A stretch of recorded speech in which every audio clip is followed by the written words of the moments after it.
বন্ধুরা, তোমরা সবাই কেমন আছো? আজকে বানাবো কামরাঙা মাখা। যারা একটু টক খেতে ভালোবাসে তাদের জন্য দারুণ হবে। তারপর কামরাঙাগুলোকে একটু পাকা পাকা দেখে তুলে নিলেই ভালো হয়, নাহলে কামরাঙা খুব টক হয়। একটু পাকা হলে একটু মিষ্টি হবে। ভালো করে জলে ধুয়ে নিতে হবে। তারপর কামরাঙাগুলোকে ছোট ছোট করে আমি কেটে নিয়েছিলাম। হ্যাঁ, তোমরা চাইলে শিলনোড়ায় হালকা ছেঁচেও নিতে পারো, ওটাও দারুণ করে খেতে লাগে। তারপর তোমরা ওই কামরাঙাটা কাটার সময় ওই ধারের বীজগুলোকে কেটে বাদ দিয়ে দেবে, আর ভেতরে বীজ থাকে একটা, ওই পোর্শনটা বাদ দিয়ে দেবে। ছোট ছোট করে একদম কেটে নেবে। বিকেল বেলায় একটু টক জাতীয় জিনিস খেতে সব মেয়েরই ভালো লাগে, তাই আমিও প্রায় কামরাঙা নাহলে আম নাহলে তেঁতুল কিছু না কিছু খেয়ে থাকি। আমার কাটা হয়ে গেছে, দেখে নাও তোমরা। যেহেতু আমি একা খাবো তাই অল্প করেই কেটেছি।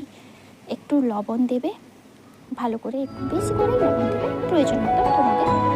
তারপর একটা কাঁচা লঙ্কা খাবে, তবে তোমরা কেটে নিতে পারো, তবে কাঁচা লঙ্কাটাকে ম্যাশ করে মাখিয়ে দোলে দিলে ওটাই ভালো লাগে, তাই আমি দোলে দিলাম। দোলে দিয়ে একটু টেস্ট করে দেখলাম, দারুণ হয়েছিল খেতে। আমি সেদিন পুরোটাই শেষ করে দিয়েছি একা নিজেই। তোমরাও করে খেও, দারুণ লাগবে।